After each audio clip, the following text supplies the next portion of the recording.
Psalms 23 is a very beautiful psalm. എത്ര വാക്യങ്ങളുണ്ട്? 6 വാക്യം.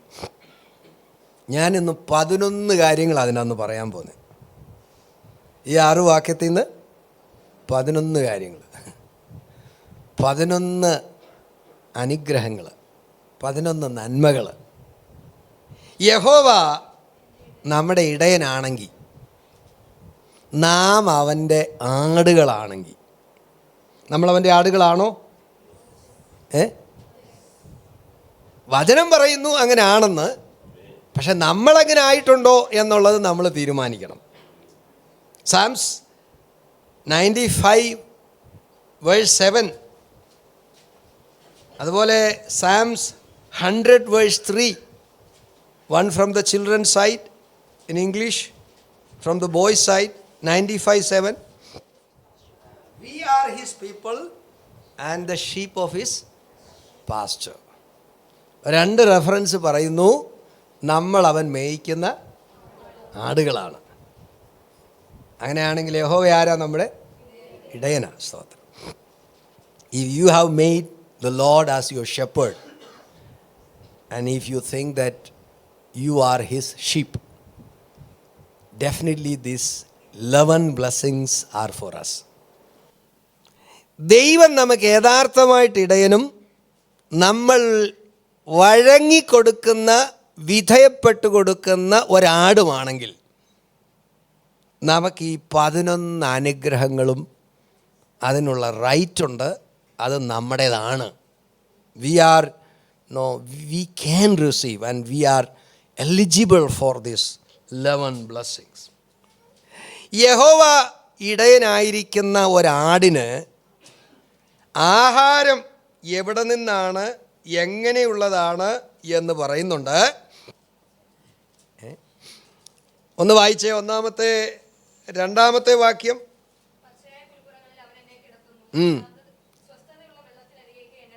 മതി. അപ്പോൾ യഹോവ ഇടയനും നമ്മൾ ആടുമാണെങ്കിൽ നമ്മുടെ ആഹാരം എങ്ങനെയുള്ളതായിരിക്കും? പച്ചയായ ആഹാരം. പച്ചയെന്ന് പറഞ്ഞാൽ എന്നാ? ഫ്രഷ്. അല്ലാതെ പച്ച കളറുള്ള സാധനമൊന്നല്ല അർത്ഥം. പിന്നെ എന്തുവാ? ഫ്രഷായിരിക്കും. ഇന്ന് നമുക്ക് ഫ്രഷ് കിട്ടാൻ ഭയങ്കര ബുദ്ധിമുട്ടാണ്. ഫ്രഷ് ടുഡേ എന്നൊക്കെ എഴുതി വെച്ചിട്ടുണ്ട്, പക്ഷേ ഫ്രഷ് ഒന്നുമല്ല. പക്ഷേ യഹോവ ഇടയനാണെങ്കിൽ എന്തായിരിക്കും? ഫ്രഷായിട്ടുള്ള ആഹാരം. നമ്മുടെ ഇടയനൊരു പ്രത്യേകതയുണ്ട്, അവൻ ഫ്രഷായിട്ടുള്ളതാണ് തരുന്നത്. ഞാൻ കഴിഞ്ഞ പ്രാവശ്യം മന്നയെക്കുറിച്ച് പറഞ്ഞായിരുന്നു അല്ലേ? മന്നയുടെ വ്യവസ്ഥ എന്നാ? ഒരാഴ്ചത്തേക്ക് പറക്കാനാണോ? അല്ല, പിന്നെ എങ്ങനെ പറക്കാനാ? അന്നെന്നുള്ളൂ. അതിൻ്റെ അർത്ഥം എന്നാ? കുറച്ചുകൂടി കൃത്യമായിട്ട് പറഞ്ഞാൽ, വെയിൽ മൂക്കുന്നതിന് മുമ്പേ പറക്കണം. വെയിൽ മൂത്ത അപ്പോൾ ഫ്രഷായിട്ട്, പ്രൈസല്ലോ, അന്നേരം ഉള്ളത്. നമ്മൾ പലപ്പോഴും ഇന്ന് കഴിക്കുന്നത് ഉണങ്ങി കരിഞ്ഞ് വൈക്കോല് പോലെ ആയ സാധനമാണ്. ഞാൻ പറയുന്നത് നമ്മൾ വീട്ടിൽ കഴിക്കുന്ന ചപ്പാത്തിയുടെ കാര്യമല്ല പറഞ്ഞേ, ആത്മീക ആഹാരത്തിൻ്റെ കാര്യമാണ് പറഞ്ഞേ.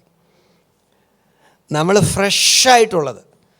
കർത്താവ് തൻ്റെ ശിഷ്യന്മാരെ പിന്മാറ്റത്തിൽ നിന്ന് മടക്കി വരുത്തിയപ്പം അവരോട് പറഞ്ഞു, ഇപ്പം പിടിച്ചത് വല്ലതും ഉണ്ടെങ്കിൽ ഇന്നലത്തേതും ഉപ്പിലിട്ട് വെച്ച കരുവാട് വേണ്ട, പിന്നെ എന്തുകൊണ്ട് ഞാൻ പറഞ്ഞു, ഞാൻ എന്താ ഇപ്പം ഫ്രഷായിട്ട് നിങ്ങൾക്ക് കനലിന്മേൽ,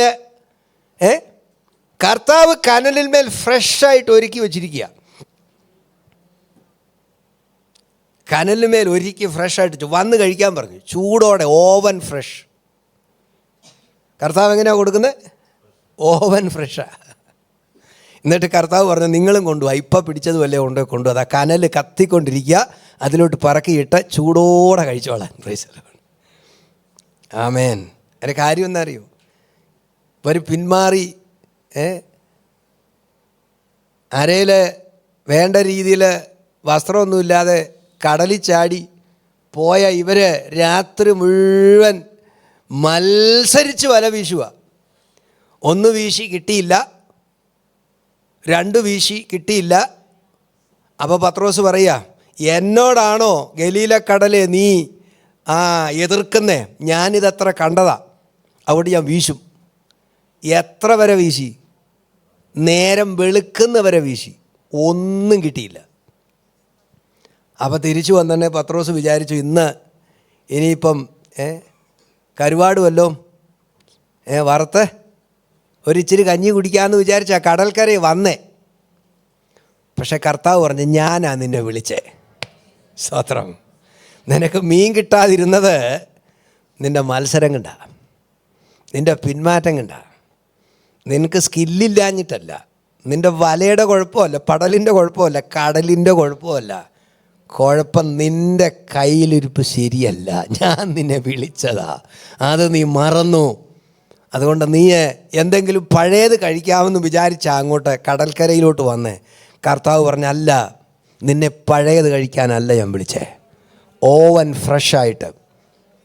കർത്താവിൻ്റെ ടൈമിങ് ഭയങ്കരമാണ് കേട്ടോ. സ്തോത്രം. ഇവർ വരുന്ന സമയത്ത് ഫ്രഷായിട്ട് ചൂടോടെ ആവി പറക്കുന്ന മീൻ കിട്ടത്തക്ക നിലയിൽ കർത്താവ് കടൽക്കരയിൽ എന്നാ ചെയ്തുകൊണ്ടിരിക്കുക? സ്വിഗ്ഗിന്ന് ഓർഡർ ചെയ്ത് കൊണ്ടൊന്നല്ല. കർത്താവ്, അതൊക്കെ നമ്മൾ ശരിക്ക് സങ്കീർത്തന പ്രബോധനത്തിൽ ഇതെല്ലാം വലിച്ചു വാരി പറയാൻ പറ്റാത്തതുകൊണ്ടാണ് പറയാത്തത്. കർത്താവ് ഇവർ പിന്മാറിപ്പോയപ്പം, ഇവർ കടലിലേക്ക് പോയപ്പം ആ കടൽക്കരയിൽ നിന്ന്, ഇന്നത്തെ പോലെ ഗ്യാസ് സ്റ്റവ് ഉള്ളൊന്ന കാലമല്ലല്ലോ, മീനൊക്കെ ചുട്ടെടുക്കാൻ കനലുണ്ടാകണമെങ്കിൽ കർത്താവ് ഇതത്ര കഷ്ടപ്പെട്ടിട്ടാണ് വിറക് പറക്കി കത്തിച്ച് ഊതി പെരുക്കി മുഖത്തിലും കണ്ണിലും എല്ലാം പുകയും കയറി കർത്താവ് ഊതി പെരുക്കുക. എന്തിനു വേണ്ടിയാ? എനിക്കും നിനക്കും ഫ്രഷായി കിട്ടാൻ. ദൈവഭയത്തിൽ അങ്ങനെ കരുതലുള്ള നമ്മുടെ കർത്താവാണ് നമ്മുടെ ഇടയനെങ്കിൽ നമ്മൾ ഉണങ്ങിക്കരിഞ്ഞതും ഒന്നും കഴിക്കേണ്ടി വരത്തില്ല. നിനക്കവൻ ഫ്രഷായിട്ട് തരും. പക്ഷെ എങ്ങനെ ആയിരിക്കണം? യഹോവ ഇടയനും ആയിരിക്കണം, നമ്മൾ ആടുമായിരിക്കണം. ഞാൻ 11 കാര്യം പറയാമെന്ന് പറഞ്ഞു, ഒരു കാര്യമെങ്കിലും പറയാൻ പറ്റിയ ഭാഗ്യം. സ്തോത്രം. എന്നാൽ ഞാൻ അവസാനം ഒറ്റ വരിയിൽ പറഞ്ഞിട്ട് നിർത്തും. യഹോവ ഇടയനാണെങ്കിൽ എനിക്കൊരു മുട്ടും ഉണ്ടാകത്തില്ല. പച്ചയായ പുൽപ്പുറം. ഈ ദിവസങ്ങൾ ദൈവമക്കളെ എന്നെയും നിന്നെയും പുലർത്താൻ കർത്താവ് നല്ല പച്ചയുള്ള പുൽപ്പുറം. ക്ഷീണ നേരങ്ങളിൽ, ബലഹീന നേരങ്ങളിൽ എങ്ങനെ മുന്നോട്ട് പോകുമെന്ന് ചിന്തിക്കുമ്പോൾ, ഉള്ളത് കൊണ്ടൊക്കെ തൃപ്തിപ്പെട്ടങ്ങ് പോകാമെന്ന് ചിന്തിക്കുമ്പോൾ, എൻ്റെ ജീവിതം ഇതിനൊക്കെ യോഗ്യതയുള്ളെന്ന് പറഞ്ഞ് നീ ഉള്ളത് കൊണ്ട് തൃപ്തിപ്പെട്ട് വിഷമിച്ച് സങ്കടപ്പെട്ട് വേദനയോടെ കണ്ണുനീരോടെ അപ്പം കഴിക്കണമല്ലോ എന്ന് ചിന്തിക്കുമ്പോൾ, നിന്റെ കണ്ണുനീർ തുടച്ച് നിനക്ക് നല്ല പച്ചയായ ഫ്രഷായ ആഹാരം തന്ന് നിന്നെ തൃപ്തിപ്പെടുത്തുന്നവനാണ് ദൈവം. യഹോവ ഇടയനും നമ്മൾ ആടുകളുമാണെങ്കിൽ ഒന്ന്, ആഹാരം പച്ചയുള്ള പുൽപ്പുറത്തിലായിരിക്കും. ഹോശേയ പ്രവചനത്തിലൊരു വാക്യമുണ്ട്, 4-ാം അധ്യായം അതിൻ്റെ 16-ാം വാക്യം. Book of Hosea chapter 4:16.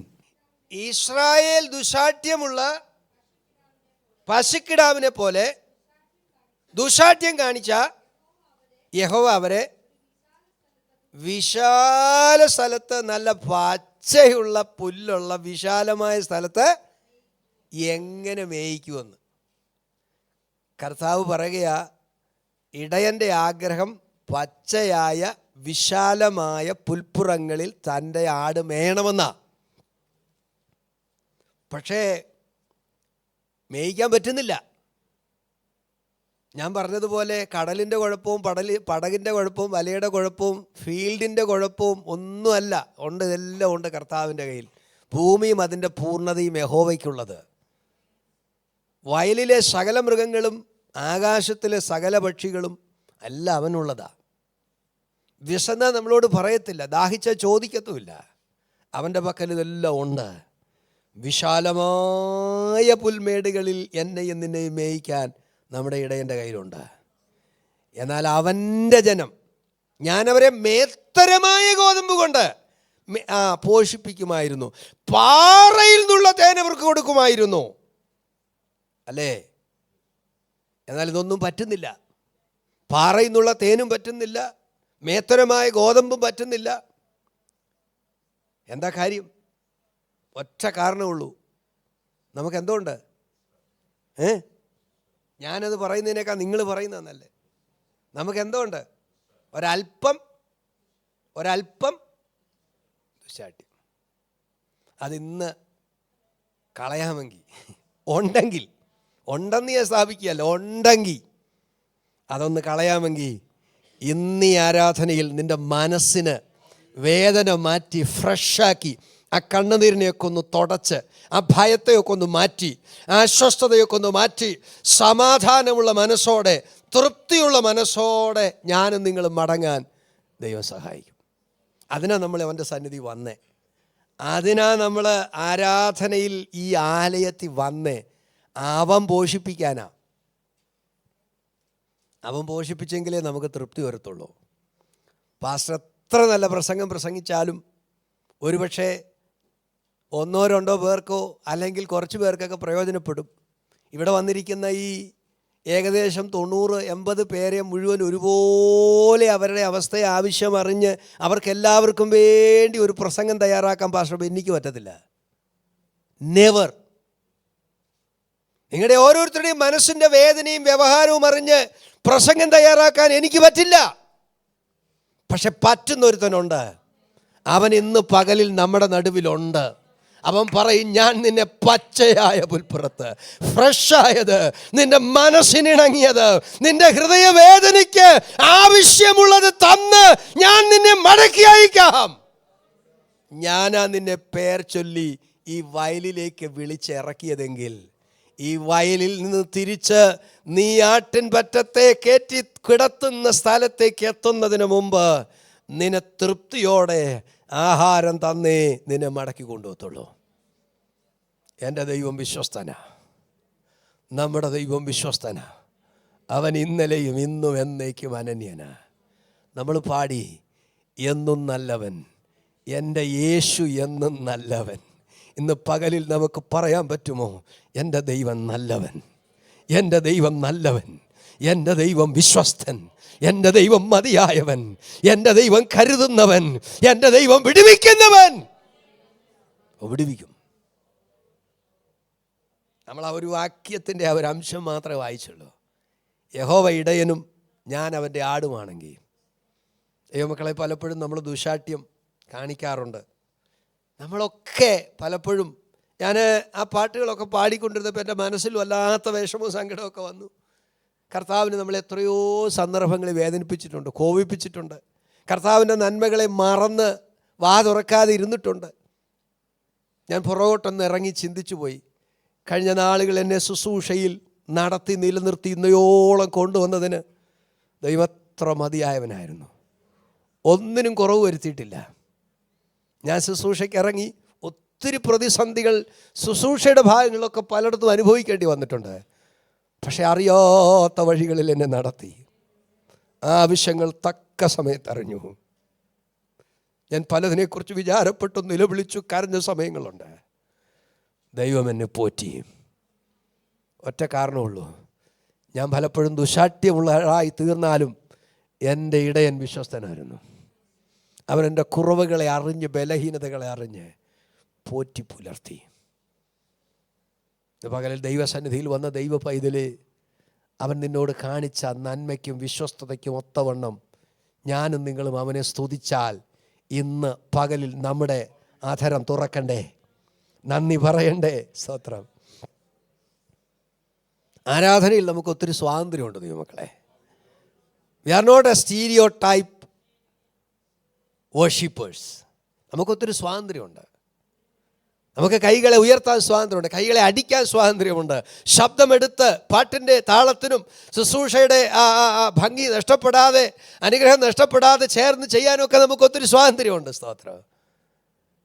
പകൽ ദൈവസന്നിധിയിൽ വന്നപ്പം ആത്മാവ് പ്രേരിപ്പിക്കുന്ന കൈ ഉയർത്തണം. Price the Lord. കൈ അടിക്കണം, ദൈവത്തെ സ്തുതിക്കണം, നന്ദി പറയണം. സ്തോത്രം. ഞാൻ ദൈവസന്നിധിയിൽ നിന്ന് കൈകളെ ഉയർത്തിയപ്പോൾ നിങ്ങൾ ശ്രദ്ധിച്ചു കാണും. Price the Lord. ഇങ്ങനെ ഉയരത്തുള്ളൂ, ഇത് നേരെ ഉയരും, ഇത് ഇത്ര ഉയരത്തുള്ളൂ. ഒരു 5-6 മാസമായി, എന്നാലും ഞാൻ ഉയർത്തും. ഇത്ര ഉയരമുള്ളൂ. ഇതിൽ കൂടുതൽ ഉയർത്താൻ സിവിയർ പെയിനാണ്. ആരോഗ്യമുള്ള 2 കൈ ദൈവം തന്നിട്ടില്ലേ? ദൈവത്തിന് നന്ദി പറ. അവൻ എൻ്റെ ഇടയനായിരുന്നുകൊണ്ട് പച്ചയായിരുന്നു. നന്ദി പറ ദൈവത്തിന്. സ്തോത്രം, ദൈവ സ്തോത്രം. ഞാൻ എൻ്റെ അനുഭവം പറഞ്ഞതേ ഉള്ളൂ. കഴിഞ്ഞൊരു വർഷം ഈ കൈയായിരുന്നു, പൊങ്ങത്തില്ലായിരുന്നു. ഷാർജയിലിരിക്കുന്ന സമയത്ത് ഈ കൈ പൊങ്ങുന്നത്ര ഈ കൈ പൊങ്ങുള്ളായിരുന്നു. മരുന്നിനും ഡോക്ടറടുത്ത് ഒന്നും പോയില്ല, കാത്തിരുന്നു, വിടുതൽ നൽകി.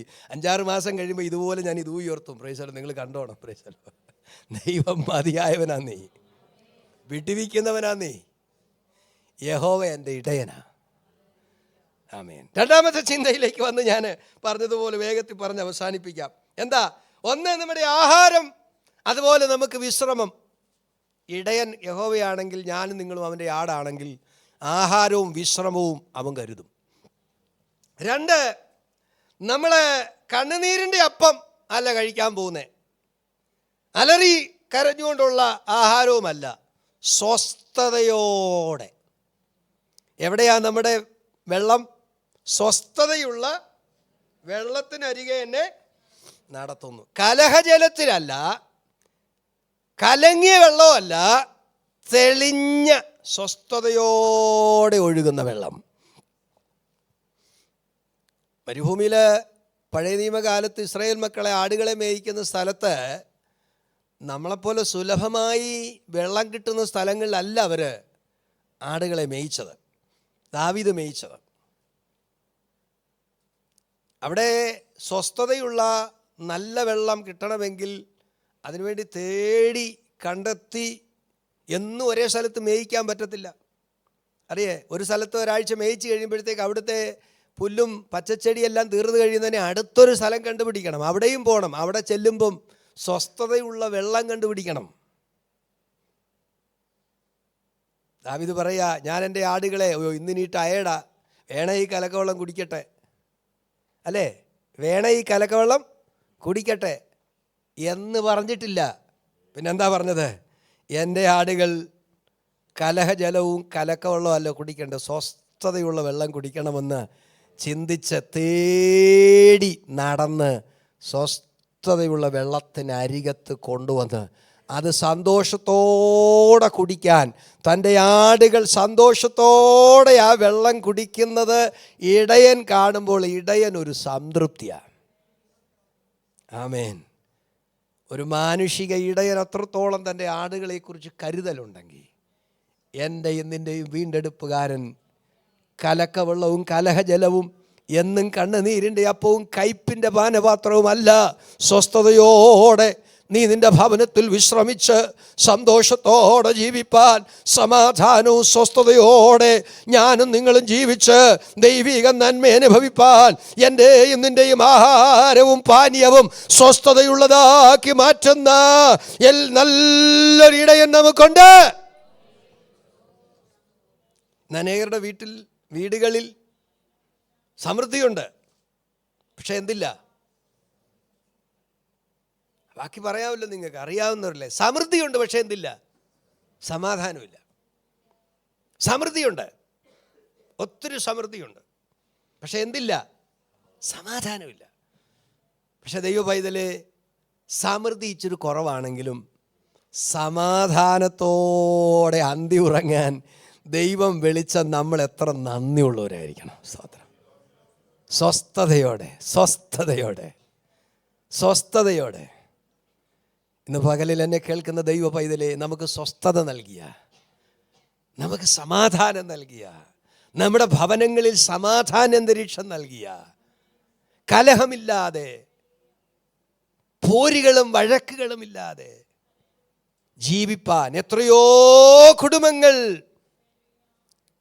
കോടതികളിൽ അലഞ്ഞു തിരിഞ്ഞ് നടക്കുന്നു. കഴിഞ്ഞ ദിവസം ഒരു ഡൈവോഴ്സ് കേസിന് ഭാര്യ ചോദിച്ച എമൗണ്ട് കേട്ടിട്ട് ജഡ്ജ് പറഞ്ഞു, ഒറ്റ പൈസ കയറത്തില്ലെന്ന് പറഞ്ഞു. എന്നാൽ ന്യായമില്ലാത്ത പൈസയാണ് ചോദിച്ചത്. കാര്യം അത്രയും കൊടുക്കാനുണ്ട്. ഭർത്താവിന് അത്രത്തോളം വരുമാനം ഉണ്ടെന്ന് ഭാര്യയ്ക്ക് അറിയാം, അല്ലെങ്കിൽ കൂടുതലായിരിക്കും ചോദിച്ചത്. വാട്ട് എവർ മേ ബി ഉണ്ട്. അതിൻ്റെ അർത്ഥം എന്നാ? നല്ല ജോലിയുണ്ട്, നല്ല വീടുണ്ട്, എല്ലാം ഉണ്ട്, പക്ഷെ എന്തില്ല? സമാധാനമില്ല. കോടതി വരാന്തകളിൽ ജഡ്ജിമാരുടെയും വക്കീൽമാരുടെയും അടുക്ക പോയിട്ട് സമാധാനം ചോദിക്കുക.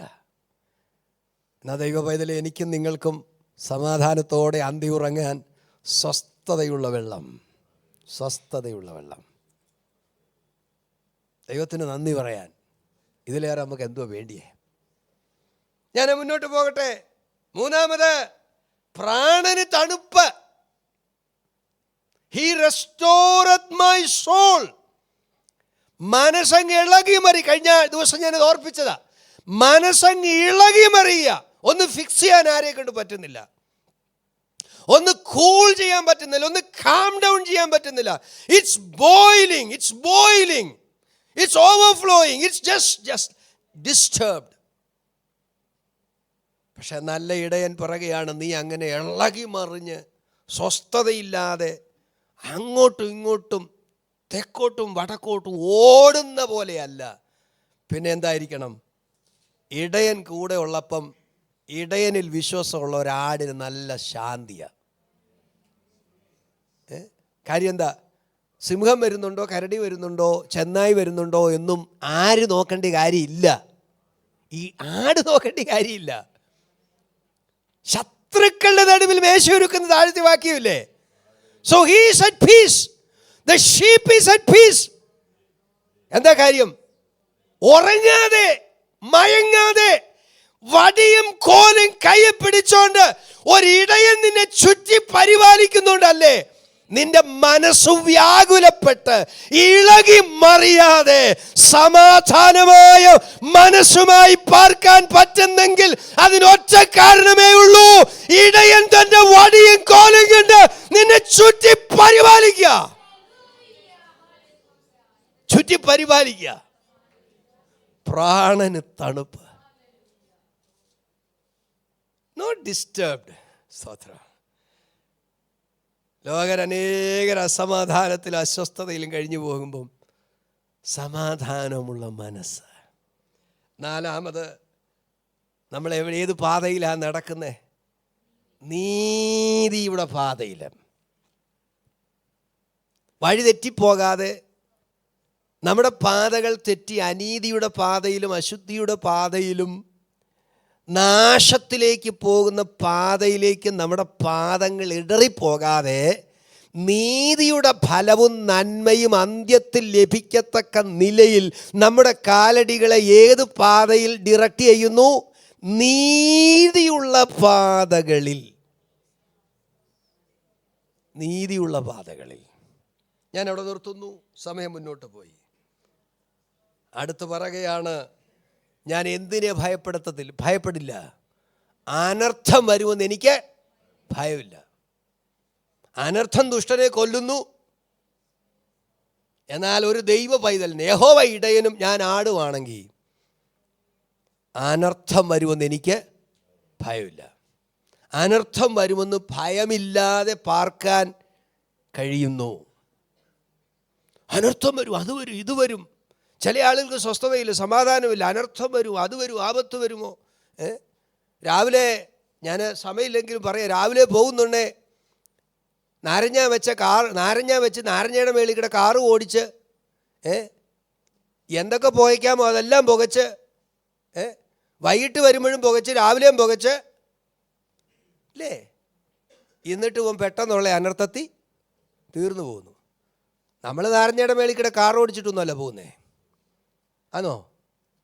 നമ്മൾ ദൈവസന്നിധിയിൽ എഴുന്നേറ്റ്, എൻ്റെ ദൈവമേ, ഞാൻ അതാ ഈ വഴിക്ക് പോന്നു, എൻ്റെ ജോലിക്ക് പോന്നു, എൻ്റെ അധ്വാനത്തിന് പോകുന്നു, എൻ്റെ പ്രവൃത്തിക്ക് പോകുന്നു, കാത്തോണേ എന്ന് പറഞ്ഞപ്പം അനർത്ഥം വരാതെ വഴിയിൽ ശത്രു പതിയിരിക്കുമ്പോഴും പതിയിരിപ്പുകൾ നിനക്ക് ദോഷം വരുത്താതെ, അനർത്ഥം നിന്നെ തൊടാതെ, ദോഷം നിന്നെ തൊടാതെ കർത്താവ് കാത്തെങ്കിൽ ഒറ്റ ഒരു കാരണമേ ഉള്ളൂ, നീ അവൻ്റെ യാടായിരുന്നു, അവൻ നിന്റെ ഇടയനായിരുന്നു. ദൃഷ്ടി എൻ്റെ മേൽ വെച്ച് ഇഷ്ടമായി പോറ്റുന്ന ദൂത സഞ്ചയം എനിക്ക് കാവലായിരിക്കുന്ന, ഓ അത്ര നല്ലവൻ. അതുകൊണ്ട് അവൾ പറയുന്നത്, യാഹേ നീ എൻ്റെ ഇടയൻ, എനിക്ക് മുട്ടുണ്ടാകത്തില്ല. പകലിൽ അവൻ ഇടയനാണെങ്കിൽ ദൈവപൈതലേ, ഈ നന്മകളെല്ലാം നമുക്കുള്ളതാണ്. അനർത്ഥത്തെക്കുറിച്ച് ഭയപ്പെടാതെ, കൂരിരുളെക്കുറിച്ച് ഭയപ്പെടാതെ, ആറാമത് നടത്തുന്ന ഒരു വടിയും ഒരു കോലുമുണ്ട്. ഏഴാമത് ശത്രുവിൻ്റെ മുൻപിലാണ് വിരുന്ന്. യഹോവ ഇടയനും ഞാൻ ആടുമാണെങ്കിൽ എൻ്റെ വിരുന്ന് എവിടാ? ശത്രുവിൻ്റെ മുമ്പിൽ. അവൻ നോക്കി പല്ല് കടിച്ച് ഉരുകിപ്പോവും. നമ്മൾ തീർന്നു പോകണം. അവനിത് ആഹാരം സന്തോഷത്തോടെ കഴിക്കരുതെന്ന് പറഞ്ഞ് നമ്മുടെ പ്ലേറ്റിനകത്ത് മണ്ണ് വാരിയിടാൻ നോക്കി കാത്തിരുന്ന് കയ്യിൽ മണ്ണും പിടിച്ചോണ്ടിരുന്നവൻ്റെ മുമ്പില് ഞാനും നീയും തൃപ്തിയോടെ പച്ചയാഹാരം കഴിക്കുമ്പോൾ ദുഷ്ടൻ പല്ല് കടിച്ചുരുകി പോകുമ്പോൾ ദൈവ പൈതലേ, തൃപ്തിയോടെ ശത്രുവിൻ്റെ മുൻപിൽ ആഹാരം അവനെ ലജ്ജിപ്പിച്ച് അവൻ വിചാരിച്ച് എങ്ങനെയാ പ്രൈസ് ഇവൻ ജീവിക്കുന്നേ. നമ്മുടെ പാത്രത്തിൽ മണ്ണ് വാരിയിടാൻ നോക്കിയിരിക്കുക, എങ്ങനെ ഇവൻ്റെ ജോലിയും തട്ടിക്കളയാൻ നോക്കിക്കൊണ്ടിരിക്കുക, എങ്ങനെ ഇവൻ്റെ നന്മ കുറയ്ക്കാമെന്ന് ഓടിക്കൊണ്ടിരിക്കുക. അങ്ങനെ നമുക്ക് ചുറ്റും ശത്രുക്കളുള്ളപ്പം അതിൻ്റെ നടുവിൽ നമുക്ക് തൃപ്തിയോടെ ആഹാരം തരുന്നവനാ ദൈവം. പശ്ചാത്തലം വിവരിക്കുന്നില്ല. ശത്രുവിൻ്റെ മുൻപിൽ വിരുന്ന്, എണ്ണ കൊണ്ട് അഭിഷേകം വിവരിക്കുന്നില്ല. നിറഞ്ഞു കവിയുന്ന പാനപാത്രം. 10 ജീവിതകാലം മുഴുവൻ നന്മയും കരുണയും നമ്മുടെ പുറകെ വരും. 11 എന്നേക്കും ആലയത്തിലെ വാസം. ഈ ഞാൻ ഒടുവിൽ പറഞ്ഞ കാര്യങ്ങളൊന്നും ഉദാഹരണങ്ങളും വിവരണങ്ങളും ഒന്നിലേക്കും പോകുന്നില്ല. എന്നാൽ ഇന്ന് പറഞ്ഞവസാനിപ്പിക്കുക ഒരൊറ്റ ചോദ്യം: നീ അവൻ്റെ ആടാണോ? ഞാനും നിങ്ങളും അവൻ്റെ ആടുകളാണോ? അവൻ പറയുന്നത് കേട്ടും അവൻ നടത്തുന്ന വഴിയിൽ തിരിഞ്ഞും അവൻ കൊണ്ടുപോകുന്ന ഇടത്ത് അവൻ നൽകുന്ന ആഹാരം കഴിച്ച്, കർത്താവേ നീ എൻ്റെ ഇടയനാണെന്ന് രാവിലെയും വൈകിട്ടും ഏറ്റുപറഞ്ഞ് അവൻ്റെ കോലിൻ്റെ കീഴിൽ അവൻ നിന്നെ പേർ വിളിച്ച് പുറത്തു കൊണ്ടുവരുന്ന ഒരാടാണെങ്കിൽ, യോഹന്നാൻ്റെ സുവിശേഷം 10-ാം അധ്യായത്തിൽ നമ്മൾ ആടിനെയും ഇടയനെയും കുറിച്ച് യോഹന്നാൻ പറയുന്നൊരു ഭാഗം കൂടെ ഉണ്ട്. പേർ ചൊല്ലി മുമ്പിൽ നടന്ന് നിന്നെ നടത്തുന്ന ഒരുത്തനുണ്ട്. ഇന്ന് പകൽക്കാലം എല്ലാ കണ്ണുകളും ദൈവസന്നിധിയിൽ നടച്ച് എല്ലാ ഹൃദയങ്ങളും ദൈവസന്നിധിയിൽ തുറന്ന് കർത്താവിനോട് പറ, കർത്താവേ നീ എൻ്റെ ഇടയനായിരിക്കണോ, നീ എൻ്റെ നടത്തിപ്പുകാരനായിരിക്കണോ, ഞാൻ നിന്റെ ആടായിരിക്കോ, ഞാൻ നിന്റെ സന്നിധിയിൽ താണിരിക്കോ, നീ എന്നെ നടത്തണം. അങ്ങനെ ഞാനും നിങ്ങളും ആഗ്രഹിച്ച് വിധേയപ്പെട്ട ഒരാടായി ഇടയൻ്റെ കീഴിൽ ഇരിക്കാമെങ്കിൽ നമ്മുടെ ജീവിതത്തിൽ നാം നേരിടുന്ന പ്രതിസന്ധികളുടെ നടുവിൽ ഇടയൻ്റെ വിശേഷമായ നന്മകളും പ്രൊവിഷനും തടസ്സമില്ലാതെ എനിക്കും നിങ്ങൾക്ക് ലഭിക്കും. ദൈവത്തിൻ്റെ വാഗ്ദത്തമാണ്. അതനുഭവിച്ചവരാണ്, ഇനിയും അത് അനുഭവിപ്പാൻ വിളിക്കപ്പെട്ടവരാണ്. അങ്ങനെ ദൈവിക നന്മകൾ അനുഭവിച്ച് സ്വസ്ഥതയും സമാധാനവും വിശ്രമവും നല്ല ആഹാരവും സ്വസ്ഥതയുള്ള വെള്ളവും മനസ്സിന് തണുപ്പും ശത്രുക്കളുടെ മുൻപിൽ ലജ്ജിക്കാതെ തലയുയർത്തി ജീവിപ്പാൻ എന്നെയും നിങ്ങളെയും ദൈവം സഹായിക്കട്ടെ. ഈ ആരാധനയിൽ ദൈവശബ്ദം കേട്ട് തൃപ്തിയോടെ മടങ്ങുവാൻ ദൈവം നമുക്ക് ഇടതരട്ടെ എന്ന് പ്രാർത്ഥിച്ചും ആശിച്ചും പ്രബോധിപ്പിച്ചുകൊണ്ട് എൻ്റെ വാക്കുകളെ ചുരുക്കുന്നു.